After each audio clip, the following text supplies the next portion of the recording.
Welcome to the American Small Business League podcast. I am Bruce DeTorres, and with me is Eric Yonce, who is running for the House as a Democrat in Florida's 6th District. His website is yonceforcongress.com, YONCEFOR Congress.com, and he highlights accountability for developers and home builders and attacking the cost of living, building an economy that works for all. Healthcare is a right.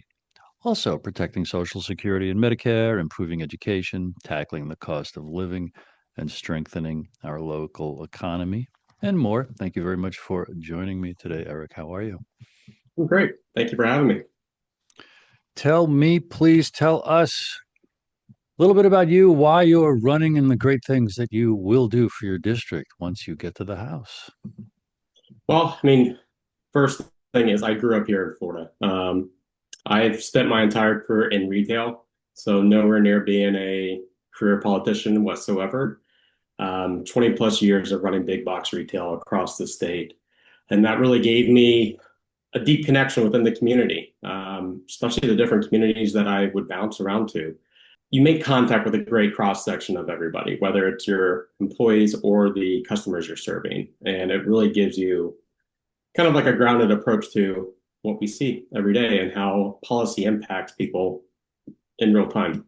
And I've over the last probably 2 years just had this burning desire to get involved and make an impact in other ways. And after this national election, but also we recently had a special election within this district just this past year, and I saw hope for a different voice within that special election, but unfortunately, it didn't happen. Like we are in a very Republican deep red district, and I see the opportunity for change, and it's going to involve just speaking to everybody, and that's what I've been trying to do. Just trying to make sure I can be the best representative for them. Do you have a primary before the general? Yes, there'll be a primary next year in August. There's a few Democrats that are running right now, and then there'll be the general in November. And what distinguishes you? Some of your achievements or talents and skills that uniquely qualify you to be a member of the House of Representatives, or do you lead with, as you're campaigning and marketing and selling yourself, to put it very, very practically, do you Mhm. lead with, listen, Bruce, when I get there, this is what the district needs, this is what I'm going to champion? I am a product of working within this economy and coming up through this, right? I feel like right now a lot of our elected officials, they've been above all of this their life, like they've been, and no offense to anyone that's gone to like a higher education school like Harvard or anything, but some of these people have been groomed for this since their entire life, where I haven't. I've lived the day to day as everyone within this district has, and I've been here and I truly understand what we are seeing here and how different impacts will have reverberations across our district. Assuming you only had one term, and we won't assume that, but if you did, that at least you could promise, listen, when I get there for at least those 2 years, these are the major things I'm going to work on. What are those things? I think the one big key thing for me is Citizens United and changing the way that right now our like we have money that affects politics. And that if you really break that down and how that has impacted everything across the board for the many years that it's been in place, that right there will be the fastest way to make an impact. And it's going to be the hardest, but I truly believe if we're able to make an impact on Citizens United and change the way that campaign finance is done, then you could have representatives in Congress be able to make free decisions. They're not guided by whatever corporation has funded them over X amount of years. And we've seen that at a federal level, but also at a state and local level, to where we have major corporations that are funding, whether it's candidates or in some way, shape, or form, and you could see their policy decisions that are based off of that. And I truly feel that if we start taking that away, we could start making decisions based on what voters and constituents want. And that's the key. Thank you. Would you describe your work experience expertise that equips you to be an effective representative? Yeah, I mean, I have 20 plus years in big box retail. So I've moved across the central part of Florida, um, running multiple different stores. And one, each store is located within a community that is completely different, from Daytona to Orlando to Ocala, like all over the place. And you really, like I said earlier, you gain to really truly understand that community and the time you spend, whether it's with your team members and understanding the struggles that they are challenged with on a regular basis. You're the one that's there to help them with financial decisions. You're the one that's there to help them work through like a healthcare situation. And it's an odd position to be in sometimes. But at the same time, you are also accountable and answering to tens of thousands, maybe hundreds of thousands of customers that come through your doors on a regular basis. And it's also connecting with them. And I feel like though the amount of time I've spent within these stores, it has allowed me to see truly, like I call it just a sense of building community. Like that is how you get to like, that's how you make sales. Like that's how you drive business is having a sense of community within your building. And I want to escalate that now or take that to the next level within Congress. But I definitely feel like my experience has really is going to allow me to transition into that. I've also spent a little bit of time in real estate, and that was brief and fairly recently, but that allowed me to see this connection with overdevelopment and developers in general, especially here in Florida. And that is something that we are truly battling is um, the impact that these housing developments and so forth are having within our communities and our environment. It's causing some trouble for sure. And then lately, I've opened up my own small business with my partner, and we renovate vintage Airstreams. But it's been interesting trying to just navigate that small business window and just all the different things we're having to jump through just to get it up and going and really make it something that we can build. So those are the three. That's been my career throughout the course of since I was 18, and now it's time to kind of use that to make that next impact. I missed what you renovate. Would you repeat that, please? Oh, vintage Airstreams, like travel trailers. Thank you. Yeah. And describe the process of you considering running for office and how you resolved to do that, and also why a seat in the House versus something, more local. I think the best way to make an impact, obviously, is to get involved. And that's where I've struggled with lately of what's your level of involvement. At the end of the day, I mean, we all heard the saying, and I'll not curse, but like crap rolls downhill.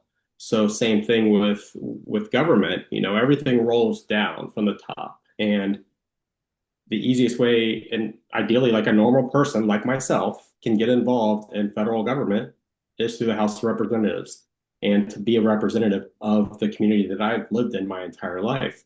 And just seeing the fact, like right now, we have a current representative that doesn't live in our area, doesn't live within the district, doesn't truly understand Florida.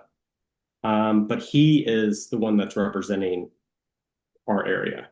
And just seeing that alone has really driven me to get involved and make this leap of saying, I'm going to run for the U.S. House rather than going to something more local or state.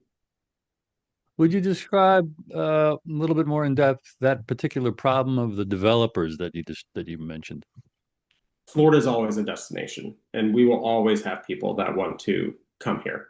We have to start doing things that keep the things that draw people here, like different pieces of the environment or some of our natural resources that we have. We need to protect them while also allowing for development. And right now, um, developers, home builders have made it possible by using their money to circumvent any type of either zoning regulation, environmental concerns, impact concerns as far as like infrastructure. And they're building communities and they're bulldozing land that really should be protected in some areas for environmental concerns or for flooding concerns, for example, and building massive housing communities. So what you're then seeing is neighborhoods that have never flooded before, never had an issue, and we have them across the state right now that are experiencing record flooding by just a normal afternoon thunderstorm. We just had it here in Volusia County just a few weeks ago. And you're seeing these impacts, and it is a direct relation to the overdevelopment that we're seeing. You know, these home builders will control every aspect of the process. So they're building the homes very quickly. They're then controlling the inspection piece. They are offering great incentives to try to keep this one package as they're selling homes, and kind of preying on underrepresented buyers. And it's then turning into people getting into homes. And I saw this firsthand of homes that aren't ready, that should not have passed inspection, but they did. They're into these homes having issues of leaks, mold, defective issues across the board, and the home builders are gone, and they're not able to get anything. They're not able to hold them accountable, and insurance is then rejecting it as well. So it's a cycle that we have to start holding some type of accountability in place for. It sounds like overdevelopment, also shoddy development. Mhm. What else would you want the district to know? Okay, Eric's going to take care of that. And also this. The other big piece that we're seeing, and this is, we're all feeling it, I would assume, is the cost of living. This is a very rural district. We have a couple like city centers, but it expands across the Ocala National Forest. So it's this gigantic, just very rural, old part of Florida. And you have a lot of like small community centers, which is run by small business, but they're struggling. And a lot of these downtown areas are trying to be revitalized, but they can't. They're losing funding, and we have to start investing back into Main Street, if you will, to really allow for these communities to thrive. And unfortunately, that's not what's happening right now. So that's the other kind of avenue of, hey, we need to shift the priority. And one big thing to it, and I was looking at this as I was looking through the information you sent me, is recently Congress passed and everyone passed the Big Beautiful Bill. And within that are some provisions that really make it hard to continue, especially with the SBA, of allowing for these small businesses to thrive. And that's going to be key. That is a key aspect to really having growth within this community. We need jobs, and we need good paying jobs, and that comes from building from within and building that community up. We have to, one, have representatives that truly understand what the constituents and voters need and will listen to them. We also need to start having accountability, whether that's accountability for people that say things that are dividing and causing division, or accountability for some of these laws and whatnot that have been passed that aren't benefiting us and that we're being lied to. And the more we get that impact out there and how people are being affected, the more people will kind of see, hey, like, we need a government that's going to work for us, not for the corporations of what's happening right now. Of all the candidates I've met so far, and I'm trying to meet many of them for the midterms next year, Yeah. you strike me as a people person who's really going to love the work, whether you win or lose, and that's a winning attitude.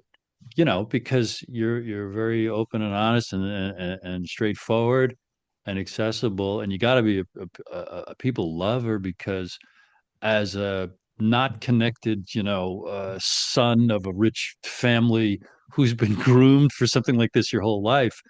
Your path to success, in my opinion, as a student of history and politics, is to try to literally shake the hand of every single voter, Republican and Democrat, and say, "Hi, I'm running for the House. This is my website. I'd love you to check me out. And I would love your support. I would love your vote. What do I have to do for you to vote for me?" And have that conversation. So you're not going to sleep for the next 11 months. That's okay. You're young and strong. You'll Yeah. survive. But that can still win in America. I Mhm. repeat, that can still win. We can fight City Hall and everything I've heard of your priorities. Vote for Eric, because that's the kind of mindset and understanding of what the problems are that I would throw to the House of Representatives to represent me, as if I can't run for office. So, as you know, we, the American Small Business League, focus on one or two giant things: the plight of small businesses in America. A lot of people don't know that we are a small business nation. 99.9% of all businesses in America are small businesses. And we contend and we show and we prove on our website, asbl.com, Eric, that the federal government really basically does nothing for small businesses. That's how completely captured by corporate and big banking interests Washington, D.C. is across the board. All agencies, the administrations, Republican and Democrat, there might be plenty of individual, honest and good and well meaning senators and representatives.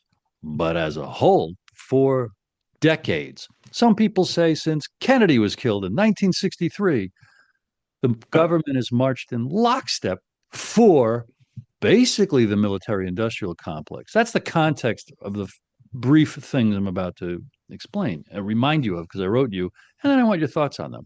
23% of the federal procurement or contracting budget is supposed to go to America's small businesses. And every year, the SBA, Small Business Administration, which is responsible for that, declares victory. We met that goal. We exceeded that goal. How about a loan? And every administration brags about what the SBA does for small businesses. Well, unfortunately, we have found through decades of our work, and so have congressional investigations, et cetera, that the vast majority of those contracts goes to the 0.1% of businesses that are big businesses, including almost all of the contracts that are supposed to go to small businesses. We have sued. They no longer make public. They don't tell you easily who are these businesses, dear federal agency, that you say are small businesses that you gave those contracts to. We can't tell you. But through the dogged research, et cetera, you find that. So that's the number one thing that we would implore any representative to run on and say, if small businesses actually got the contracts that they were supposed to, they would create millions of new jobs. The economy would boom. The fact that big businesses get those contracts, Eric, they don't create one new job. They're already big. So before I go into our don'tcheatwomen.com project, what do you make of that? What could you, or do you feel like you might make of that when you go to the House? It goes back to one, we got to get the money, the corporate money out of the political piece, right? That is the one thing that is like ruining everything we do. Like they are guiding every politician to make decisions that are in the benefit of whatever that corporate piece is. And if not every politician, so many of them that's the net result. Yeah, yeah, yeah. This upcoming election, I know there's a ton of candidates across this nation that are starting to realize like who is running our country and or what entities are running our country. And I really feel like as these voices keep rising up, that's going to spark this wave of change to where we can get people in office that are true grassroots, that haven't been supported by a corporate entity or multiple corporate entities, to where now we can make true decisions. Hmm. and start promoting growth that starts from the bottom up, starts from within these small businesses and these community centers and start working out that way. And The military piece that you talked about, I mean, there's a lot of funding there that we should really like shift elsewhere. I mean, that's a whole another long conversation I could probably get into, but this is a problem economically. It suppresses the economy and our quality of life decade after decade after decade, how real Americans are neglected while the government's been captured by the powers of the rich and the powerful, extracting more and more of every year's wealth up to the hands of a tiny, tiny percentage of the elite of the elite. Okay, well, we work harder and harder and struggle more and more people are in poverty or close to poverty and one paycheck away from catastrophe. I just want to equip you. That's all we want to do is just equip you, Eric, as a candidate to use this issue of the small business contracts going to the big businesses. We hope it's a surfboard you could ride to success. I want to spend literally 1 minute on our Don't Cheat Women project because people can go learn all about it at don'tcheatwomen.com. Of the 23% contracts that are supposed to go to small businesses but don't, 5% of those are supposed to go to women-owned small businesses. They don't. Every year, it's usually like 1 or 2% of women-owned small businesses. Now, wait a minute. This is what we're excited to teach you and everybody else. Women obviously are half the population, half the human race. Okay. They own 40% of all the businesses in America, and they sell what the government buys. The government, Eric, buys everything because it's the biggest purchaser of goods and services on the planet. Is 5% fair in 2025? And what's worse is the harm that that causes. Because men earn and save more than women. Therefore, they participate in politics more than women. They donate more to politicians, so they have more influence right there. But they also run for and win office more than women simply because women are not economic equals. Men hold 75% of all the seats in the Senate, the House, every president's cabinet, all state legislatures, almost that many governor chairs, and 90% of committee chair positions and party leadership positions. And men have different sensibilities and political priorities. And we as a society are suffering because women don't have an equal voice in politics simply because they're not economic equals. Now, women are doing better economically by many measures. They're surpassing men in graduation and higher degrees and business formation. And here's one more thing: the federal contracts that could and should be going to women-owned small businesses to further get them up to economic equality so they can be political equals. It's 2025. What do you make of that? one, it's eye-opening. Like reading through some of the stuff you sent me, you think that stuff's going on, but when you see the hard like numbers in front of you, you're like, okay, like there's obviously like problems there.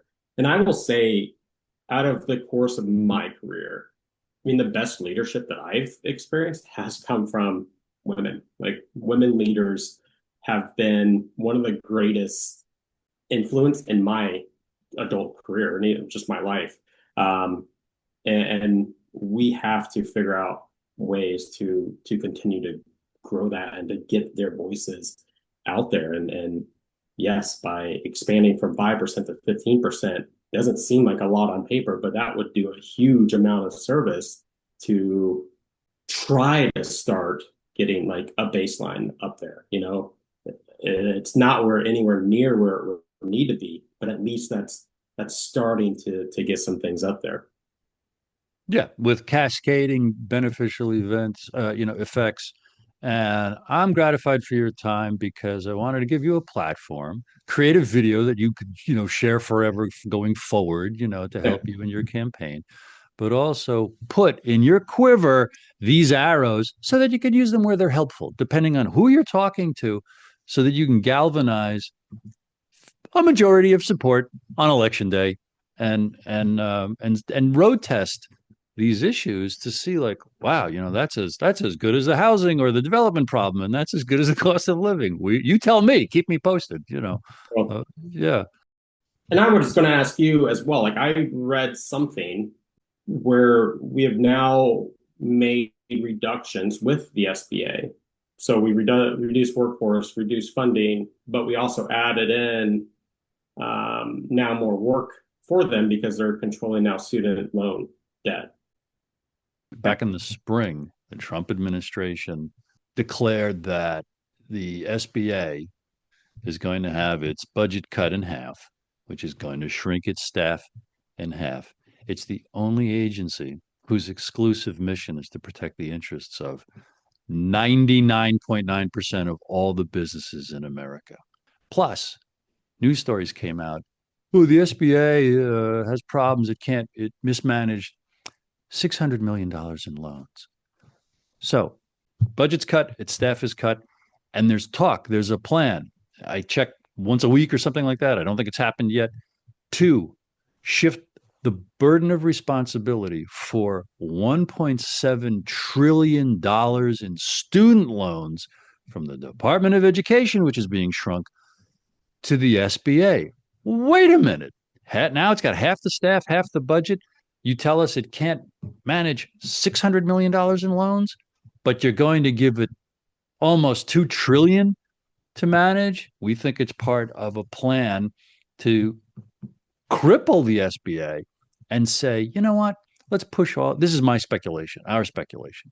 Let's Yeah, push yeah. all of its functions into Department of Commerce, Department of Treasury, and kind of close it. Did you hear me say anything about the contracts during any of that? That's the propaganda campaign of the federal government. When it talks about small businesses in the SBA, it generally talks about its loans or the coaching you might get in marketing and sales. We're not supposed to know that the law says 23% of the federal budget is supposed to go to small businesses. But wait, there's more. It's worse. For all the weekly or daily pronouncements from Kelly Loeffler, the administrator of the SBA. Look what we're doing for small businesses. Oh, we're having a ribbon cutting over here. Oh, I'm touring this factory over here, to create the impression, look at what the SBA does for small businesses. A simple search will tell you what percentage of America's small businesses get SBA backed loans. 1 or 2%. Like 300,000 out of 35 million small businesses. What percentage of America's small businesses get federal contracts? 0.2%. 78,000, 80,000 a year out of 35 million businesses. And women own over 14 million businesses that generate over almost $3 trillion in revenue. They employ over 12 million people. This is what the federal government does for small businesses. Next to nothing. How about them apples? But like that right there should awaken people. It's like you truly want to build your community. Like that right there is what should wake people up. There's a line in a Will Ferrell movie. What's going on? I feel like I'm taking crazy pills. But like there are so many issues where it's just baloney. It's a fraud. It's a show. The federal government is doing all this with our money while we have these painful, screaming needs. Infrastructure comes to mind. While they bang their chest, put gold plating on the walls, and say, things have never been better. So the real people like you have to rise up, not only to run for office, but to throw real people into Congress. I think the key is just making the BS known, like really putting it out there, put light on it, and hopefully people could start seeing it for what it is and making their own decisions, right? I really enjoyed this. Any other questions, comments, or concerns? Yes, sir. I appreciate it. This has been great. We're going to stay in touch, but I want to thank you very much for your time, Eric Yonce. YONCEFOR Congress.com, Yonce4Congress.com. Read all about him. Spread the word if you live in the 6th District of Florida.